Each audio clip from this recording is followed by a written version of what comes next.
Hi friends, పొరిగింటి పుల్లకూర రుచులు అందరూ బాగున్నారా అండి? అందరికీ సంక్రాంతి శుభాకాంక్షలండి. పండగ స్పెషల్గా నేను ఈరోజు పొంగడాలను తయారు చేస్తున్నాను.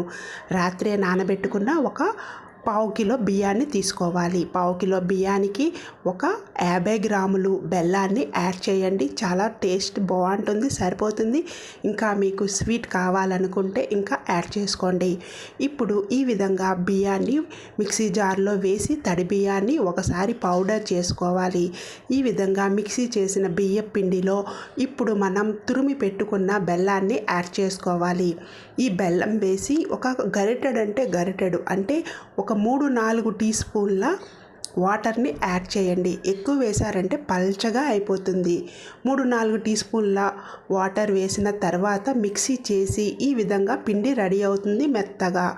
ఇప్పుడు ఒక మిక్సింగ్ బౌల్లో ఈ పిండి మొత్తాన్ని కూడా వేసేసి ఇందులో ఇప్పుడు మనం నెయ్యిని యాడ్ చేసుకోవాలి. 1 టీ స్పూన్ నెయ్యి కానీ లేదంటే ఆయిల్ అయినా సరే వేయండి. 1-2 టీ స్పూన్లు యాడ్ చేసిన తర్వాత బేకింగ్ సోడా ఉంటుంది కదా, అప్పడాల సోడా ఒక 2-3 చిటికెల వరకు యాడ్ చేయండి. యాడ్ చేసిన తర్వాత ఇప్పుడు మనం స్టవ్ వెలిగించుకొని డీప్ ఫ్రైకి ఆయిల్ని రెడీగా వేడి చేస్తూ ఉండాలి. ఇప్పుడు గరిటె తీసుకొని ఈ విధంగా పిండి మొత్తాన్ని శుభ్రంగా కలపండి. మధ్యలో అక్కడక్కడ బెల్లపు ముక్కలు ఉండిపోయాయండి. వాటిని ఈ విధంగా కలుపుతూ ఉంటే చక్కగా పిండి లాస్ట్ అయ్యేటప్పటికల్లా కరిగిపోతుంది. పిండిలోనే ఇలా కలుపుతూ వేయాలి. ఇప్పుడు మనం ఆయిల్ని హీట్ చేసాం కదా, అందులో లోతుగా ఉండే కళాయిలోనే ట్రై చేయండి. షేప్ చాలా బాగా వస్తుంది. ఒకే ఒక గరిటెడు వేసామంటే పొంగడం చక్కగా మంచి షేపులో సూపర్గా వచ్చేస్తుందండి. 2-3 నిమిషాలలో ఆ బబుల్స్ అన్నీ పోయి చక్కగా బయటకి తేలిపోతుంది. అప్పుడు మనం రెండవ వైపుకి తిప్పేసుకోవడమే. చాలా సింపుల్ అండి. తేలిగ్గా మనం పండగ పూట పాకం పట్టే పని లేకుండా ఈ విధంగా ట్రై చేయండి. మీరు ఎంత క్వాంటిటీ చేస్తారో దానికి తగ్గ బెల్లాన్ని యాడ్ చేయండి. అంతేనండి, చాలా సింపుల్గా తేలిగ్గా పొంగడాలు రెడీ అయిపోయాయి.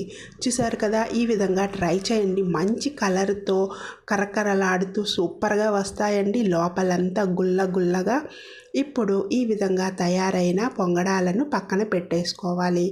మిగిలిన పిండిని ఇంకా ఉంది కదా, దానిని ఇప్పుడు ఈ విధంగా కలుపుతూ వేయండి. బెల్లం అడుగున ఎక్కడైనా ఉంటే కరిగిపోతుంది.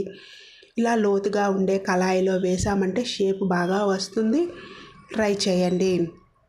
ఈ విధంగా మనం ఒక 2-3 నిమిషాలు ఫ్రై అయిన తర్వాత రెండవ పక్కకు తిప్పేసుకుంటే 2 వైపులా చక్కగా ఫ్రై అయిపోతుంది. అంతేనండి, చాలా సింపుల్గా పండగ పూట పాకంతో పని లేకుండా ఈ విధంగా ట్రై చేయండి. మీకు నచ్చుతుంది, సింపుల్గా అయిపోతుంది. అంతేనండి, ఇంకా మనం దేవునికి నైవేద్యంగా పొంగడాలను సమర్పించడమే.